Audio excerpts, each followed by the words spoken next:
এই নিচে যে গাধাটা দাঁড়িয়ে আছো কার কাছে আসে না? কার কাছে আসে সেটা তো জানি না, কিন্তু ছেলেটা বেশ হ্যান্ডসাম। আমি নিচে যাই, গাধাটা কিন্তু বাজিয়ে আসে। কার কাছে এসছেন? আপনি এখানে দাঁড়িয়ে দিয়ে সব আলতু ফালতু ধোয়া খাচ্ছেন কেন? কান ধরেন, ধরেন কান ধরেন। চিৎকার করছেন কেন? আমাদের কোয়ার্টারে এসব আলতু ফালতু ধোয়া খাচ্ছেন কেন? আপনাকে আমি নেক্সট টাইম এখানে যাতে দাঁড়িয়ে এসব আলতু ফালতু ধোয়া খেতে না দেখি, সাবধান করে দিলাম। কে আপনি? একটা দেখেছেন? এক একটা চরের ওজন 30 থেকে 35 কেজি। ঠিকঠাক যদি একটা বসে যায় না, 7 দিন ঘুরতে থাকবে না। অভদ্র অসভ্য ফালতু একটা ছেলে। শহরটা তো গেছেই, এখন কোয়ার্টারটাও যাচ্ছে। কোয়ার্টার দারণগুলোও কি বাইরের লোকদেরকে কেন ভিতর ঢুকতে দিতে হবে? যা মুখ আসছে তাই বলছে। কি রে, তুই সারা ঘর এরকম মাথায় তুলে ফেললি কেন? মা তুমি এখন যাও তো প্লিজ, আমার মাথাটা এমনিতে গরম হয়ে আছে কিন্তু। কি রে, ওর কি হয়েছে? ছাদ থেকে দেখলাম একটা ছেলে নিচে দাঁড়িয়ে ধোয়া খাচ্ছিল। ও গিয়ে ছেলেকে বকেছে, ছেলেও ওকে বকেছে। বকাবকি হয়েছে? তুই থামালি না কেন? আমি কি করে থামাবো? আমি তো ছাদে ছিলাম। আর তুই এইভাবে বাইরের লোকের সাথে ঝগড়া করে ঘরে ঢুকলি কেন? মা আমি তো ঝগড়া করিনি, ওই ছেলে আমাকে বলতেছে ওর চরের ওজন নাকি 30 কেজি, আর আমার উপর যদি একটা চর পড়ে আমি নাকি 7 দিন ঘুরতে থাকবো।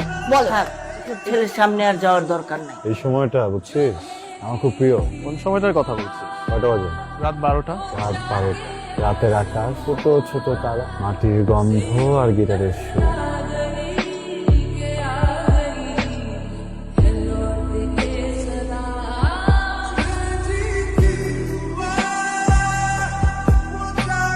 আপনার ধোয়া ছাড়ার মেশিনটা কোথায়?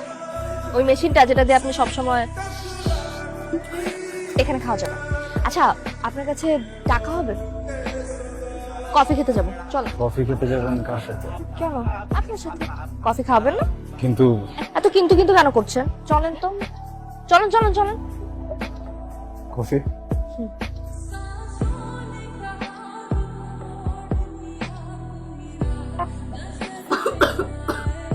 পানি বলবো? কাজটা কি আপনি ঠিক করছেন? কোন কাজ? ধোয়া টানার মেশিনের মধ্যে অন্য কিছু ছিল। দেখেন, না না জানান, আপনি এটা নিজে চেক করে দেখেন। আপনি মিথ্যা কথা বলছেন, এটার মধ্যে নিশ্চয়ই কিছু আছে। তখনও ছিল, এখনো আছে। এই নিচে নামো। আপনি রিক্সা থেকে নামছেন কেন? আমি বলছি আপনাকে নামতে। আমি অসুস্থ একটা মেয়ে, এখন রিক্সা উঠছি। অথবা কফি খেয়ে মাথা ঘুরে গেছে। কফি খেলে কারো মাথা ঘোরায়? সেটা তো আমি বলতে পারছি না আন্টি। আমি আসি তাহলে আন্টি। কি হয়েছে আন্টি? এই ছেলে এখানে কেন? ওই রিনির মাথা ঘুরছিল, এই ছেলেটাই তো ওকে দিয়ে গেল।